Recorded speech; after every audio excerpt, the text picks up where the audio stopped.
Welcome, everyone. Welcome to this panel of the annual meeting of the American Society of International Law. Our panel is going to be looking at non-state armed groups and good governance. And we're going to be exploring the challenges and the opportunities for the realization of basic human rights in situations where territory is either controlled by or under the influence of non-state armed groups, something that's very much a reality in many parts of the world today. My name is Dapo Akande. I am Professor of Public International Law at the University of Oxford and a member of the Board of Editors of the American Journal of International Law.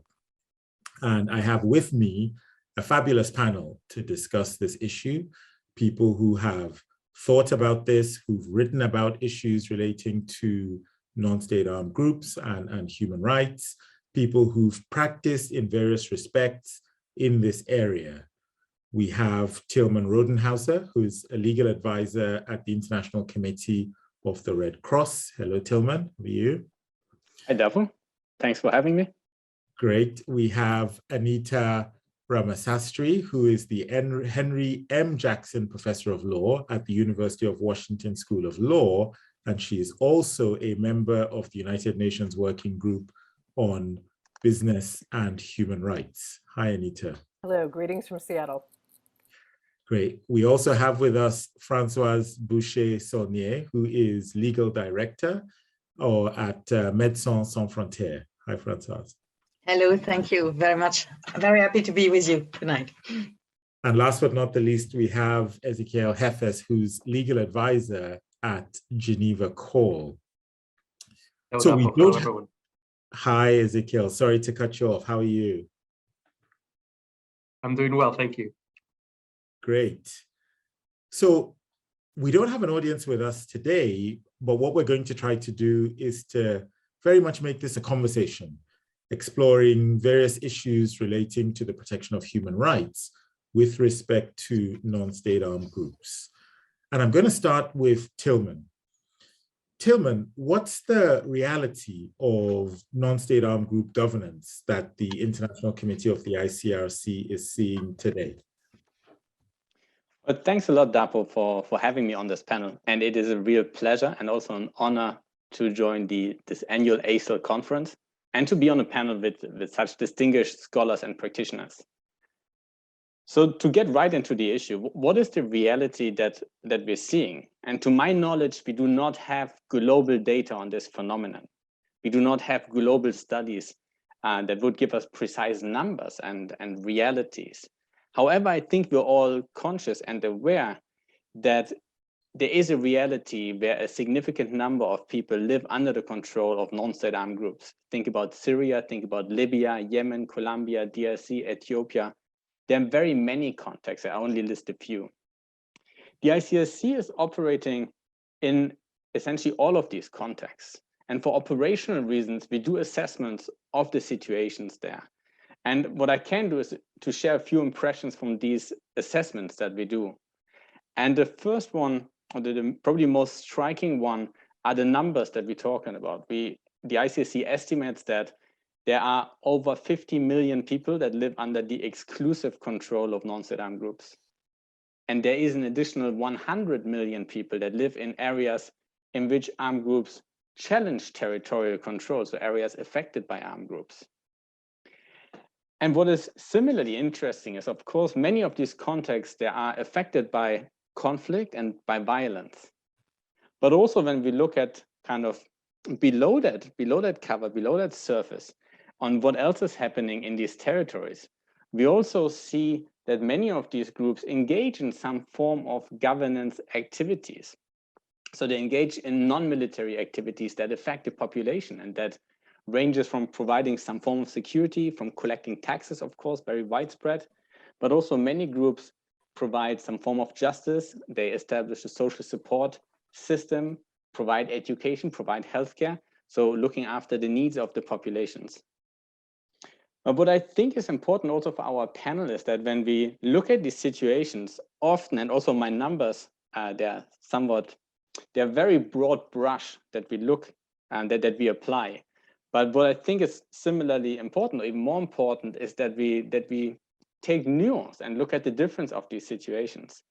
And maybe a first point to mention here is that the reality of people that live under the control of non-state armed groups is very variable. And what I mean here is that in a number of contexts, living under the control of non-state armed groups may exacerbate pre-existing needs and pre-existing vulnerabilities. It may also create new ones. But in a number of contexts, living under the control of non-state armed groups may also bring some form of stability in an otherwise in a context that is otherwise ravaged and very much impacted by armed conflicts. The second point to keep in mind is that we speak about non-state armed groups as one category, but they're actually very diverse. We have gangs in favelas, and all the way on the scale of what groups we're talking about, all the way to groups that are almost state-like and that have stable control of a territory. And we see them pursuing a variety of different objectives, and that is important to keep in mind.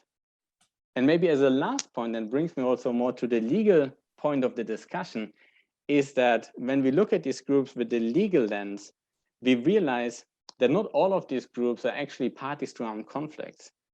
When we look at the hundreds or thousands of groups that exist today in the world, then the ICRC has only qualified 100 of these groups as parties to armed conflict. And that means that only 100 of these armed groups have IHL obligations. So only for those ones, there's a clear legal framework, whereas for the others, the international legal obligations or possible international legal obligations are much more unsettled.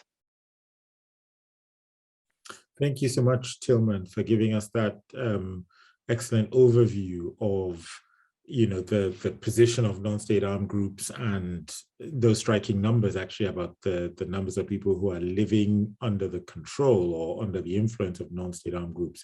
So let's go to this question of the challenge of protecting basic human rights in places where non-state armed groups exercise either control or influence. And let me stick with Tilman for the moment.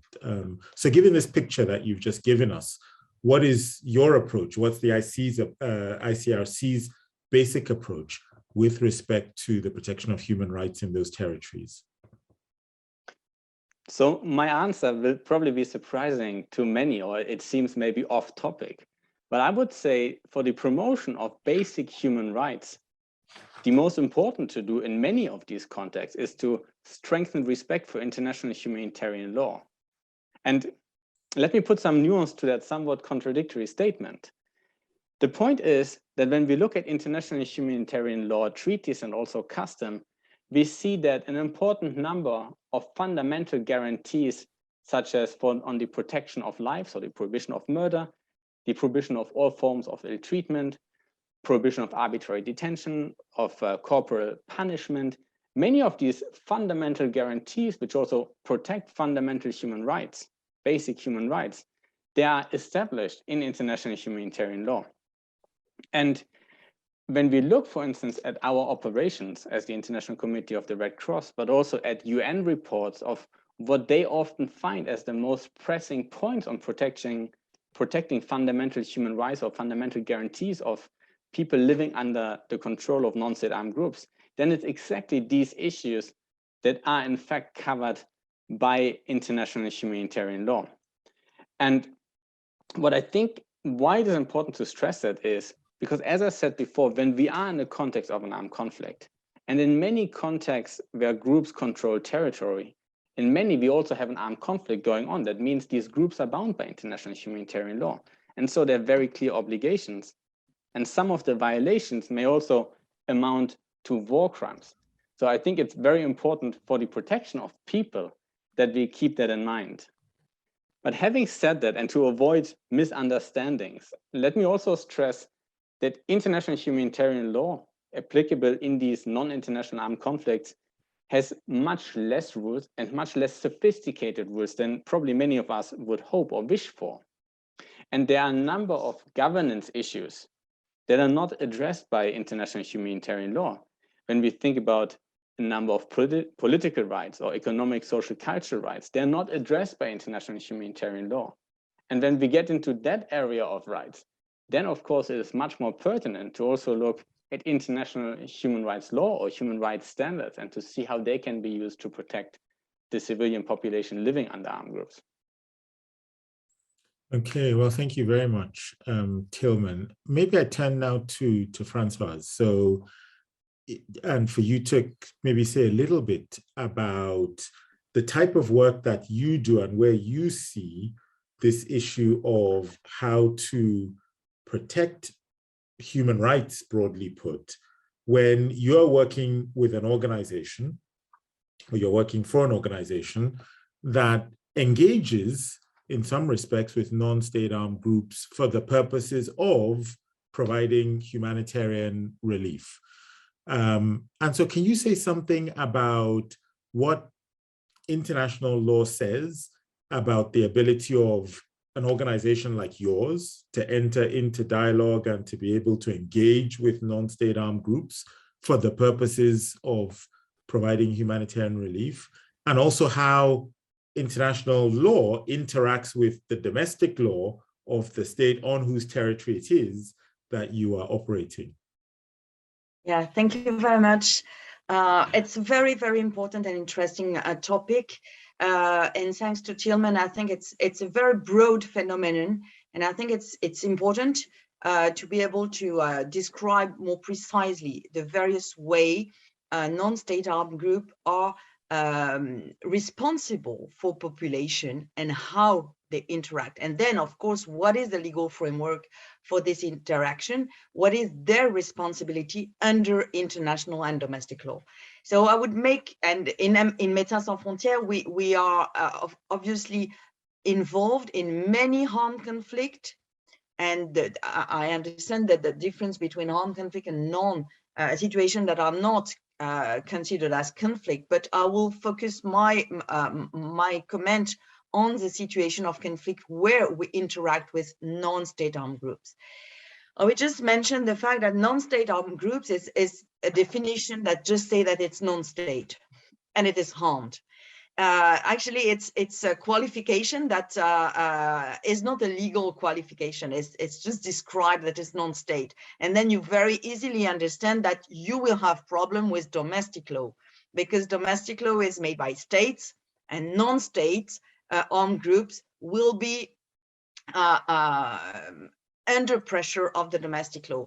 Then what is important is to see if international law and international humanitarian law specifically create some responsibility, manage directly the issue of the non-state bodies, armed bodies. And it's very important to look at international humanitarian law, because up to me, it's I think the only international body of law that create responsibility and duties to non-state bodies, and it is under the status of parties to the conflict. For non-international armed conflict, obviously we have non-state parties to the conflict. So when we say non-state armed groups, what is really relevant to international law is whether or not these non-state armed groups are non-state parties to the conflict. And if it reached this level, which is defined as organized armed group, it's not non-state, it's organized armed group. I mean, there's a command, there is a kind of organization, then the answer is very clearly that these organized armed groups are subject to international humanitarian law.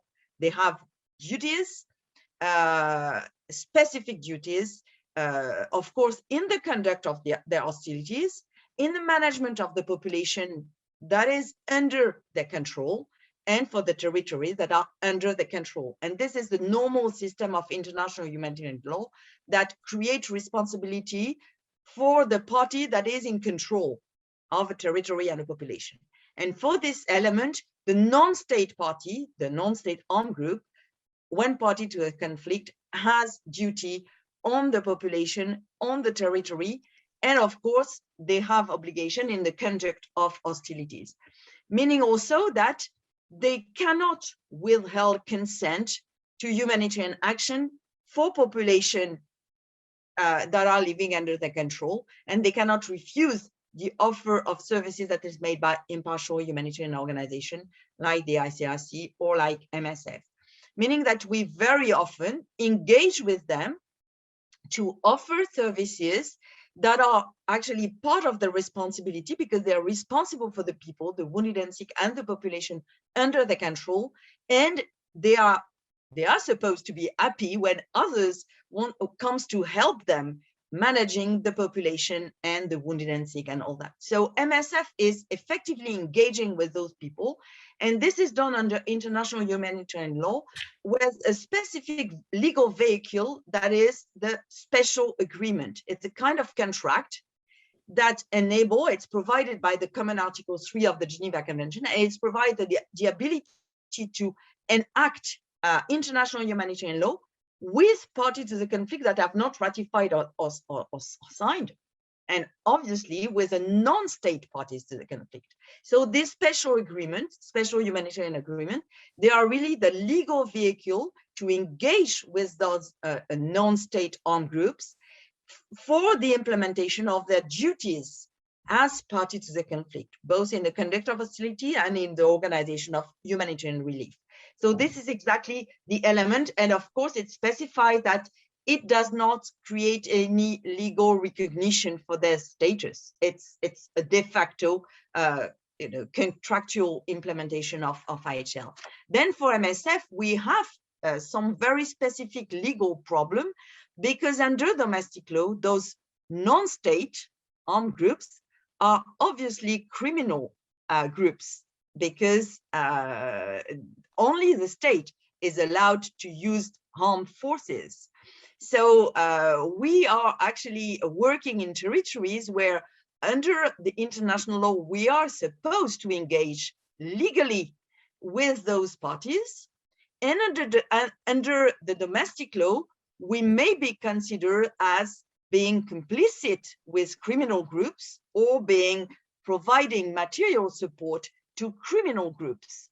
And this element is a part of the legal complexity of engaging with non-state armed groups when they are party to the conflict. And this is why it's very important to not forget about these specific international vehicles for the implementation of IHL with non-state parties to the conflict, that is named Special Humanitarian Agreement, and that is provided under international humanitarian law by this Common Article 3. Very often there's a gap in domestic law because those non-state armed groups are only criminals, and which is obvious. They are committing crime against the states by taking up weapons for the conflict or for other kind of banditry activities, which will not be protected by IHL anyway. So there is the necessity to reconcile international law and domestic law in order to effectively create a framework or implement a legal framework that create responsibility and accountability with regard to human rights and, of course, humanitarian law toward those non-state actors. Thank you very much, Françoise. Really interesting. And I want to bring in Ezekiel. You work for an organization, Geneva Call, that is specifically devoted to engaging with non-state armed groups. Our panel is focused on protection of human rights in territory that's controlled by non-state armed groups. But from our first two speakers, from Tillman and Françoise, we've actually focused on international humanitarian law. Tillman made the case that that's the best way to protect human rights, and Françoise has made the case that this is the regime that we have for interacting with non-state armed groups. But I wanted to ask you, from your perspective, maybe to broaden out the conversation a bit, because we've just been talking about that body of law, international humanitarian law, whereas others in the international community talk about non-state armed groups and international human rights law as a specific body of law. So why is that? And in your view, what's that relationship between, in this context, IHL and international human rights law? Thank you very much, Dapo, and it is obviously my great pleasure to be sharing the panel with all of you. The first thing that I should say is a sort of disclaimer, because some of the reflections I'm going to be sharing should not be linked to Geneva Call, although I will be sharing some of the experiences that we have had at Geneva Call when trying to engage our non-state actors on international law, including on some rules of international human rights law.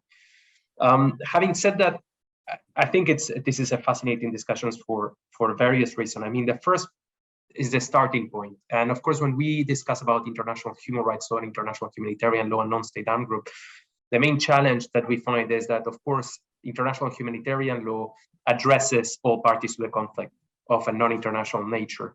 So states and non-state actors. Well, when we take human rights law and we go through the treaties, the treaties actually address states mostly. I mean, we have some exceptions. The optional protocol on the Convention for the Protection of Children of 2000. We have the Kampala Convention. We have also, there have been some interpretations on some other treaties passed, but mostly the starting point is that treaties do not address the behaviors of our non-state actors in the realm of human rights law. So that's why I would say that the majority view here is that the starting point should be IHL, because it's the body of law that undisputedly that it is not disputed that it applies to non-state armed groups. That's the starting point. However, I would say in the last maybe 30 years, there have been certain arguments that have been put forward on why we should start also dealing with international human rights law when engaging or speaking about non-state armed groups or non-state actors. I'm gonna share 3 points. The first one is, the issue of governance. I mean, of course, as Tillman shared some of the numbers, we see millions of people living under the control of armed groups, but not only the issue of governance, the issue of the lack of IHL rules dealing with some of the, I would say, everyday life that the people are facing. So because IHL does not address some of these issues, then some people have said, well, maybe we should start looking at human rights law to fill that gap. However, we would still need to face the problem that human rights law does not address directly to armed groups. The second problem is not only this issue of lack of IHL rules for governance, but the issue of nexus. And Tillman shared that the starting point was IHL, and I understand why he did it, and Francois also did it, because again, it's the body of law that binds our non-state actors. But it has also been proposed that some activities that may take place in the territories controlled by armed groups that may not have a nexus to the conflict should therefore be regulated by international human rights law. I mean, there are two views here. One view is that everything that is happening inside of the territory controlled by a non-state armed group has a nexus to the conflict because the armed group has been created to participate in that conflict. The second view is that this is a very narrow IHL perspective because it conceives non-state armed groups from a military perspective. And nowadays we have non-state armed groups with, or I would say non-state actors, de facto authorities with military wings, with civilian wings. Some of the activities were mentioned before, I mean, in terms of service provision. So there might be some activities happening in those territories that are not necessarily related to the conflict and therefore would not be regulated by IHL. And the last point is when bringing the human rights law perspective to address the behavior of armed groups, there is a whole issue of accountability mechanisms. And in the early 90s, that was actually one of the discussions at the UN, is whether special rapporteurs could start dealing with the behavior of non-state armed groups and other now commissions of inquiry. I mean, we have different accountability mechanisms that have been created that are dealing both with human rights law and international humanitarian law and non-state armed groups in conflict settings. So whether bringing non-state armed groups to the human rights law table could also trigger the activities of the accountability mechanisms in conflict settings. I wanted to highlight two further points. The first one is the importance of understanding that there is a variety of armed groups over there. And from a non-legal perspective, political scientists and people in other disciplines usually refer to typologies. And this might be quite relevant because it might be useful to understand what scenario we're seeing. I mean, we have groups that are highly organized, that are de facto authorities, that calling them armed groups doesn't make sense anymore, because it's not that their purpose is just to conduct military operations. Now they have, as I said, they provide services, and they have the organization, they have state-like institutions. We have groups that are self-defense militias, that are community-embedded groups, that do not have millions of people living under their control or influence, that they do not provide services. Perhaps they provide just security, that they might collect taxes, but again, it's much more limited. So when we think about typologies, we think about types of groups. It's quite important, because how we see governance in this field is whether governance, we see it as it applies, to every armed group, or if it only the whole idea of human rights and governance, it applies in the same way to the different type of factors and the different level of according to the different level of organizations that they may have. And the last point that I wanted to mention is that it's perhaps one of the challenges. Why? I mean, often the starting point when we think about IHL, we think about our non-state armed groups is from an IHL perspective, and this is related to the state-centric system of international law. Again, in a system in which most of the treaties, I mean, the legal system has been created by and for states. I mean, it can be understood. It's very easy to see why human rights law obligations that are related to some sort of sovereign powers might not be individuals or organizations might be reluctant to bring that as the main starting point to deal with non-state armed groups. But still, nowadays we see UN Security Council addressing non-state armed groups from the perspective of human rights law. We see other UN bodies, we see human rights NGOs, we see individuals, we see humanitarian organizations as well, including the ICRC, speaking about human rights responsibilities on the part of non-state armed groups. So this is a discourse that it will only progress. That's the impression that I have.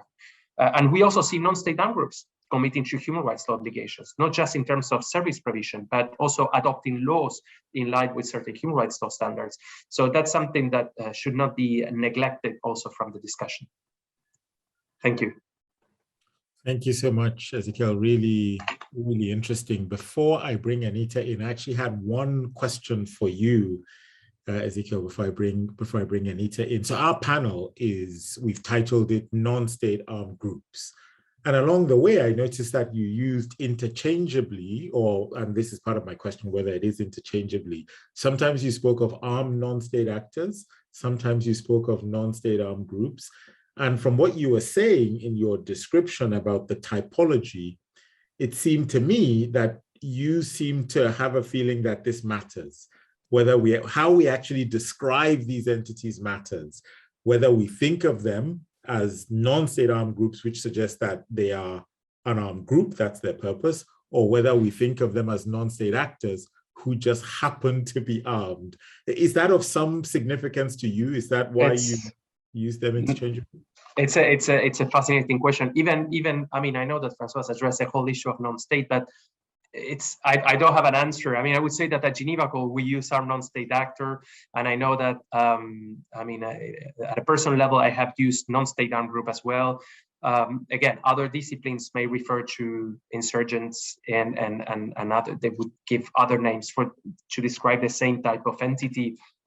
But yeah, it's a difficult one. I might say that the word actor might better represent some of the dynamics in terms of governance than the word group, and defining the actor from the perspective of whether they are armed or not.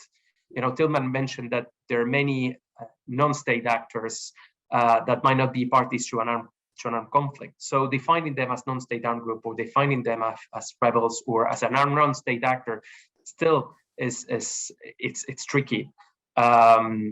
I don't have an answer about that. I think it often depends. It often depends on the organization employing the word, on whether they are trying to convey a message about this. I think it's quite difficult to find a term that may encompass all entities. Even the non-state feature sometimes it's not as straightforward as we may think. Some groups may be acting as proxies of states, might be under the control, but not during the entire conflict. They might be under the control only in certain moments. So it's still fluid, I would say. Yeah. Okay, I'm keen to bring Anita in, but I'm also keen for us to just stick on this point for a second. I know Francoise wants to say something on this point, so let me just go to Francoise before I bring Anita in. Yeah. Thank you very much. I think, for the sake of the conversation, because it's very, very interesting, but we all say that the reality is very complex. I think what is really important is for me to stick in terms of typology to the element of being harmed, non-state armed group or actor. But what matters is the fact that they are militarily organized and they are using armed forces. Otherwise, I think Médecins Sans Frontières is a non-state actor. So there's so many non-state actors. So I think it's very important, also legally wise, to refer to when we speak about human rights. It has been a big fight for individuals to get rights from their states, and states may cooperate with a number of non-state actors to deliver, but someone has to be held accountable, including through proxies. When we shift to the issue of the use of force, armed forces, the rule of law, we are lawyers and politicians and humanitarian actors. We know that when you use force, the rule of law is a little bit destabilized. This is why IHL create responsibility for those who use armed forces. It's not because they are not states, but even when they are states, they remain bound by the law, some type of law. And this is why I think it's very important that we do not mix everything.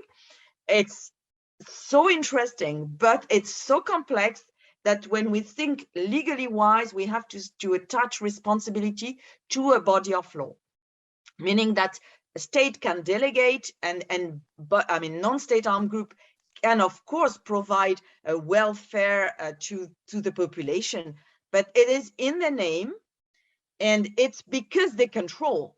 And when you control, you have a legal obligation. This is it.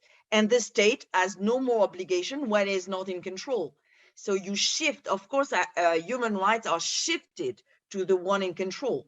When we speak about the civilian population and the relationship between the civilian population and the non-state armed group that is in control, then of course it's a kind of symmetry, the same relationship from the population to the non-state armed group, the same relationship from the population to the state in control. So, but when we are in disputed area, when no one is in control, then the situation changed. But it's not the fact that you are non-state, but what is for me the main criteria is the fact that the armed forces are being used, that create a great peril for the rule of law.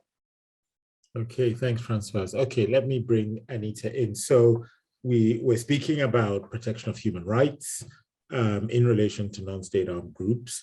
In that context, of course, the non-state armed group is important, and that's what we spent most of our time talking about.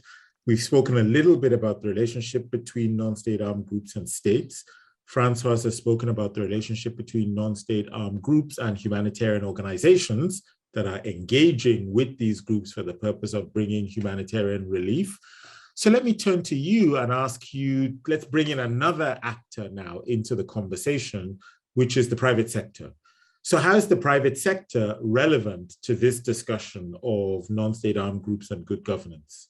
Great. Thank you so much, Dapo. And just in terms of definitions, as we talk about who are we partnering with, I think Tillman's broader frame is the way in which, from the business and human rights community, we think about this, right? That there are actors that are armed that may be party either officially or just part of a cycle of conflict. And in that space, a company will often, or business, find itself either in place or doing business and trading in, similar to the humanitarian organizations, trying to deliver essential goods and services into an area that may either be under control or be in the midst of violence. And so the question is, what kind of obligations do companies have? And we've worked actively, the working group with Geneva Call, with ICRC and others, around these issues. How do businesses engage or not engage with non-state armed groups? What are the rules of the road? And I wish I often have more questions than answers. But let me just say, if we think about, put in our minds some pictures, right? You might have a mining company that finds itself in the midst of conflict. You might find an agribusiness that is sourcing commodities from a particular place.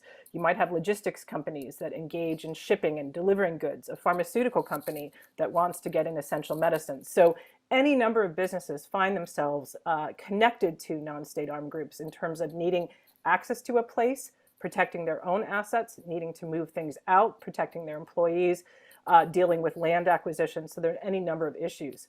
So businesses are there. What should they do in order to respect human rights and also not be implicated in more serious human rights abuses and war crimes? Many issues arise, and I'm just going to give you a sense of the kinds of typologies we see. One is just land acquisitions. If we think about Colombia, for example, land often was taken or seized in certain situations with non-state armed groups brokering transactions, taking land, but companies were often then benefiting from those land acquisitions. So I would just say, again, underlying human rights in terms of the property there is an issue. Payment of taxes, who is receiving revenues if there is another party that's now in control of an area. Companies have, in certain circumstances, paid fees, taxes, royalties into a non-state armed group's treasuries.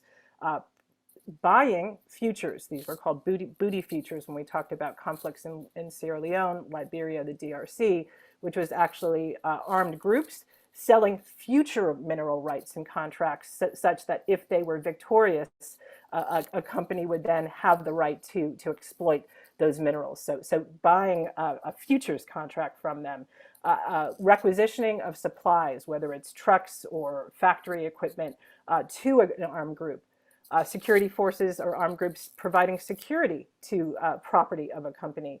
And we could go on, but it's just to say that even things that might seem sort of neutral, which is just the payment of a royalty or a revenue fee, does lead to potential risks for a company and to significant connection to a conflict. So to give a precise example, we spend a lot of time with companies saying, yes, even your ordinary acts may give rise to liability for your contributions to underlying war crimes. So we have Lafarge, a French company, whose subsidiary is now under investigation in France for continuing to pay licensing fees to an armed group in the Syrian crisis. Again, this is a cement company, and so they weren't providing weapons, they weren't arming anyone, but it was the power of the revenue and the connection to financing the war economy. That's the issue. So companies really need to think about this, which is that even ordinary activity can be connected to both war crimes as well as terrorist financing and other kinds of criminal liability. But to the more basic issue, human rights.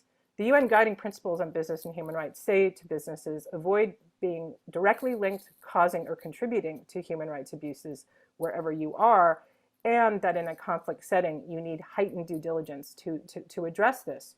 So companies need to think, even if there isn't that connection to a serious international crime, that the day-to-day, if you're continuing to operate, how do you engage proactively with a non-state armed group such that your own actions do not contribute to harm, be that protection and safety of your employees, ensuring again that land rights and property rights of community members are respected, ensuring again that the parties who are the intended recipients of the goods and services that you're providing, so that those essential rights to things like food, medicines, that the recipients are actually the beneficiaries of what you're providing. How do you create those prevention and mitigation measures to respect human rights? And that's where I think the even more important challenge lies for all of us.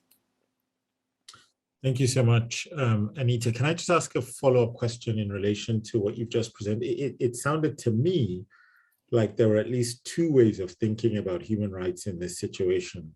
And maybe there are more, but the two that sort of stuck out to me.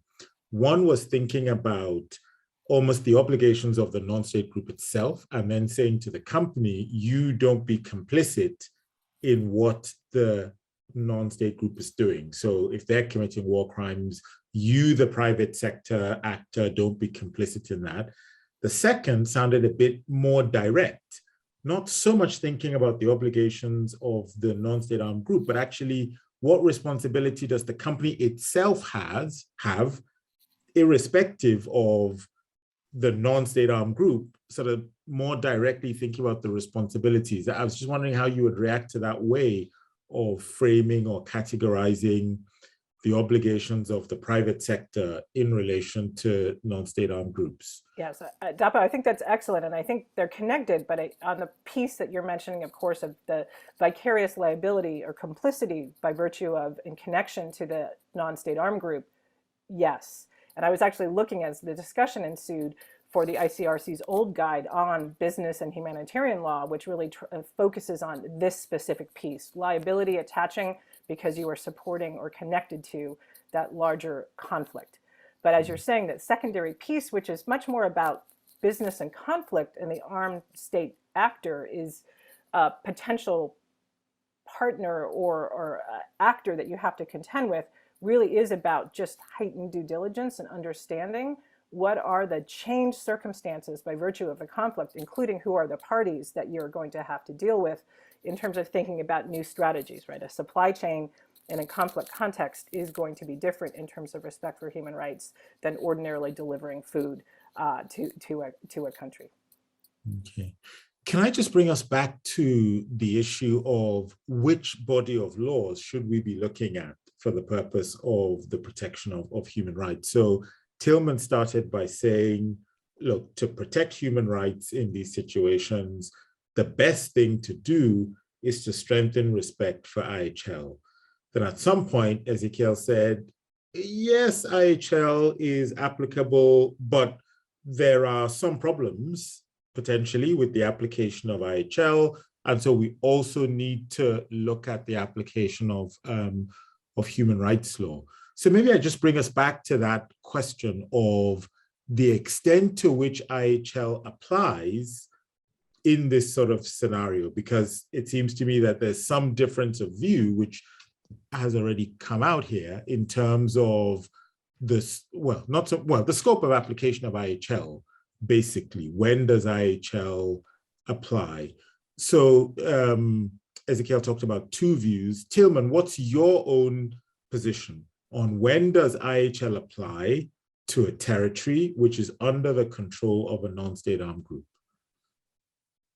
Thanks, Dapo, for digging into that a little bit deeper. And I would like to make probably 2 points on that. One is that I personally, but also the ICRC as an institution, take a view that international humanitarian law applies, and that means limits the conduct of non-state armed groups vis-a-vis the civilian population, and of course also vis-a-vis the adversary. I think that was repeatedly emphasized by different colleagues on the panel. Non-state armed groups, international humanitarian law is not only about the hostilities, but it is also about how you treat people under your control, the civilian population. In fact, a great number of rules are exactly on that aspect. And what Ezekiel mentioned is that for IHL to apply, there needs to be a nexus between this conduct of the non-state armed group and the armed conflict. And we've taken, and I think that's also the view that's taken in international criminal law by the various tribunals, is that there is, essentially when an armed group ill-treats or murders civilians under their control, for whatever the reason is, be it for criminal purposes, be it for political purposes, religious purposes, or most recently, we have had cases of armed groups enforcing COVID-19 measures by arbitrarily killing people. Then international humanitarian law, in our perspective, has something to say about that. Basically, that there's a prohibition of murder well established under that body of law. But maybe my second point, and that's very important, I don't want to walk out of this panel to be seen as the guy who thinks of human rights only through international humanitarian law. And one point that Ezekiel made there, and I also think I said that, is that there are a number of issues that occur in non-state armed group held territory, they're simply not addressed by IHL. So when we think about COVID-19 measures, restrictions of movement, restrictions of the right to work, freedom of assembly, these are all things that are not addressed under IHL. And so if you think about, or if an organization or other actors think about engaging on such topics, then reference to human rights become pertinent. And Ezekiel emphasized how there is a certain current in international fora, in the UN, also certain state practice of asking armed groups to respect human rights. And the ICRC also has an approach where on issues where we need to make a point about the protection of people, where we refer to human rights principles and standards. But we only do that for the most sophisticated armed groups. And I give a few reflections of why I think that's important. The first one is human rights is not only abstaining from torture. It is also about regulating life in a territory. So the freedom of movement, for instance, is not only respecting the freedom of movement, it can also be restricting the freedom of movement. Or protecting the right to life is not only abstaining from killing, but it may also mean under human rights to take measures, legislative, law enforcement measures to protect the right to life. And here I think it's very important to have a careful reflection. What type of groups do we need to have that conversation with? Because there's a vast majority of groups for whom maybe the best message is do not kill and leave people alone. Don't restrict their freedom of movement, and not to have the conversation about when can you actually do that under human rights law. So we are not as an institution or personally against the use of human rights principles and standards where they can be helpful. But in this conversation, we need to think about the implications that these broad statements and broad calls on armed groups might have. So let me separate out 2 points, which I think we're talking about. One is the whole question of how far, when and how far does IHL apply to the territory that's under the control of a non-state armed group? And then the second point is the human rights law point of when do human rights law obligations kick in? Just for a moment, let me just stick with the IHL point and let me come back to Ezekiel on this point about the scope of application of IHL in territory that's controlled by a non-state armed group. So in your view, just help us to understand your view of that question. So as I understood it, you're saying there needs to be a nexus to the armed conflict. And how do you define that nexus? What kinds of things would you say fall into the scope of application of IHL with respect to the conduct of a non-state armed group? And what kinds of things might fall outside the scope of application of IHL for a non-state armed group, in your view? Thank you very much, Dapo. I think, I mean, before addressing this, I mean, there is a point that I wanted to make that is quite related, that I agree with Tillman in terms of the differentiated approach according to the level of organization that the groups may have or the non-state armed actors may have. Mm-hmm. So I would agree that for a group that does for a self-defense militia or a community embedded group that is a party to an armed conflict is, if I go back to the point of nexus, probably everything that group does has a nexus to the conflict because of the nature of that group, because how it is organized. But if I take some sort of de facto authorities, I think we're going to see activities that those de facto authorities undertake that in principle they wouldn't have a relation to the conflict as such. So again, it depends on how we define this. But if we consider, for instance, that they might be the classic example, I mean, if we can call it classic, is when these de facto authorities detain an individual for instance, it could be for marital disputes or for consumption of prostitution or for something that is clear, or for drugs, for consumption of drugs. So issues that are clearly not related to the military activities that the actor undertakes. So when you have those detentions, again, for highly organized groups, what I'm saying is we might need to go beyond the IHL world. I mean, I understand that IHL applies to those, to the relation between the civilian population and those authorities. But what I'm saying is there's some activities that might be outside of the scope of application of IHL because of, again, IHL tries to applies to the parties to the conflict in order to reduce how individuals are being affected. And so I think those activities might not be within the scope of application of IHL, and there we might need to look for international human rights law. So if I think about both IHL, customary international humanitarian law, and in human rights law, their prohibition of arbitrary deprivation of liberty. So if we want to justify those detentions, for instance, I find it very difficult to say that those that we should look into IHL on whether there is something out there about those deprivations of liberty. I'm not saying that IHL does not apply to the relation between those authorities and the people living in those territories. I'm saying that there are some activities for which I think we should start exploring beyond. And Francoise made the point very clear in terms of shifting the control. That's one of the positions, but I think, again, this opens the door to discuss about human rights law specifically for those activities. Let me bring Francoise in. What's your reaction to this debate, right? To this question about how far does IHL actually apply to the conduct of non-state armed groups in territory that they control? What's your reaction? Yeah, thank you. I mean, I think my reaction is made from my more than 30 years of experience. So I'm not defending IHL against, other body of law because this is my specialty, but it's really because of the way I've been able to get some concrete answer to very complex situation. And saying that, I think it's always good to think about the spirit of IHL, not his Holy Spirit, but, the rational, the way it frames situation that just chaos otherwise. So it's very important to keep, to keep the end of IHL until you have found something else more solid to hang on.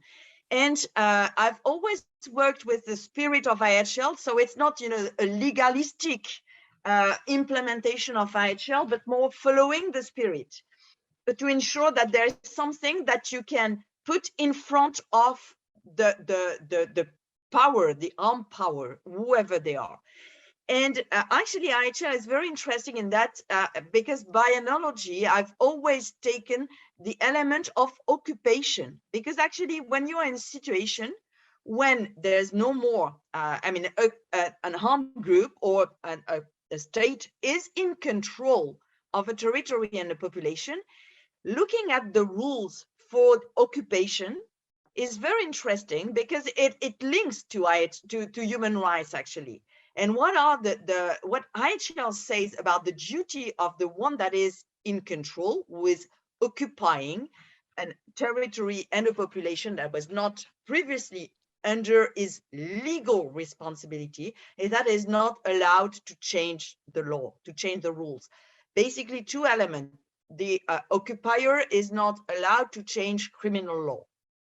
And I think it's a very minimum rule that I've always kept in mind. I remember when there were jihadist group in Mali taking control of an area, we had to manage to discuss with them. And we were trying to say that you cannot change the criminal law. And if you start doing amputation, this cannot be done. I mean, an MSF cannot be accomplice of that. We cannot come, join, and help for this amputation because we will be complicit with something that is not legal in terms of IHL. You're not allowed to change the criminal rules, the criminal law of the area and of the population that you're controlling. You either, as an occupier, you're not allowed to change the social system, education, social services, orphanage, all that, even detention. You're not allowed to change it because it will really disrupt the population. And this social system has been agreed by a constitutional order, a legal order, and all that.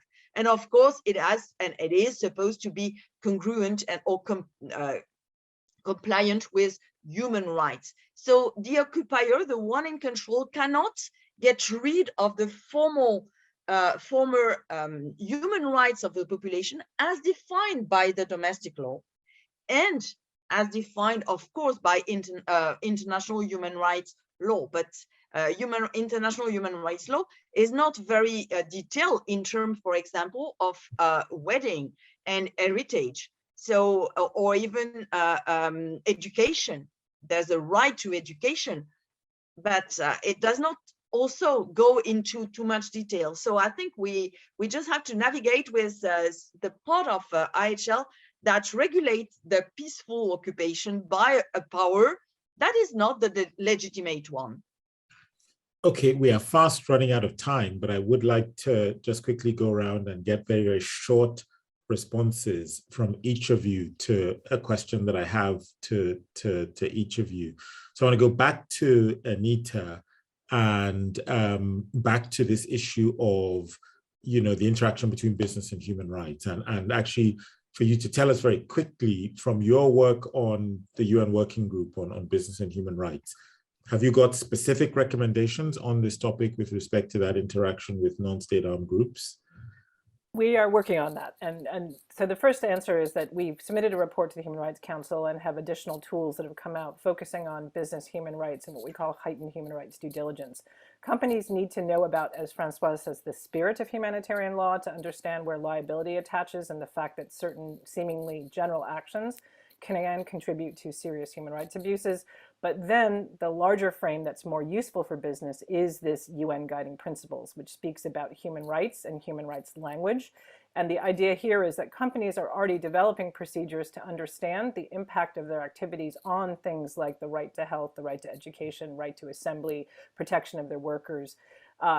What we need them to do now is to understand that when there is a conflict context, which may include armed groups, that they need to think about conflict dynamics, atrocity prevention, other factors, and think about the fact that the nature of the conflict means that how they're doing business may lead to different and new human rights impacts, that issues of disputes between employees that relate to underlying conflict dynamics may be something that arises that wasn't there before. So it's just to say we need both, and what we need is, again, much more guidance from the organizations here, as well as scholars, on this interface between the non-state economic actor and the non-state armed actor. Okay, thank you. Ezekiel, this big question, short amount of time. You made it clear that human rights obligations as far as treaty law is concerned apply only to states. What's the summary of how you derive human rights obligations for non-state armed groups? Where do they come from? There are different theories. I mean, there are different theories. I mean, there are some human rights treaties that apply directly to armed groups. Then, Francois says if there is a shift in control, there is also a general comment out there saying that, once the treaty is ratified by the state, it belongs to the people. And then it's like, if it changes the abstract entity that is above, then it continues, the protection continues with the population. I would say that there might also be customary human rights norms that apply also to non-state armed groups, but then we have to assess whether the scope of application is also included in the customary nature. Use Cogen's rules as well. We have numerous human rights law bodies that have said this, such as the Commission of Inquiry of Syria. That's it. Thank you very much. Okay, Tillman, last question for you. So you've spoken about IHL. You've emphasized that also in your view, and I think in the ICRC's view, you see some scope for the application of human rights. Is that only in cases where IHL does not apply? Is that when you think human rights has a role? Thanks, Dapo. And here I would primarily give a practical answer, and to some extent align with what Francois said, that if we have clearly defined rules that are universally accepted to regulate the conduct of non-state armed groups, and if we then have an issue like the prohibition against torture, arbitrary killing, murder, these points, and we need to pass a message to a non-state armed group and remind them of their obligations, then IHL is the clearest and most widely accepted body of international laws that applies. So if it applies, as ICRC, I have the reaction to refer to it, but would also recommend it more broadly. But then when we move beyond those issues that are addressed by international humanitarian law, then it is almost imperative to look at other rules that exist or other humanitarian messages that we can pass. Okay, thank you. And Françoise, the last word for you, which is really more a question of fact than a question of law, which is in your experience, is it effective actually relying on IHL in those engagements that you have with non-state armed groups? I would say that yes, it is useful in the sense that IHL is about holding people responsible. The one who is in control has some responsibility. It's very simple, it's very basic, and you always manage to get to this point. If you have power, you have responsibility. The same for business today. Huh? So I think IHL is a language that non-state understand very easily. It's sometimes more difficult with states that have sovereignty and that consider that they are not party to a conflict. They are sovereign states. And sometimes they don't speak the language of IHL. They prefer the language of protection of their sovereignty and criminalization of all the ones who challenge their sovereignty, including humanitarian actors. So I think, yeah, the power comes with responsibility. It's the basic of IHL. It's something that makes sense for numerous armed groups. Thank you so much. We could go on and on and on, but sadly we have to draw the conversation to a close. I think we've uncovered a lot of important issues and really touched on key issues in relation to the interaction between non-state armed groups and the population that's under their control, their interaction with states, their interaction with humanitarian organizations, and their interactions with business. So thank you very much to Tilman Rodenhauser, Ezekiel Hefez, Françoise Boucher-Saulnier, and Anita Ramazastri.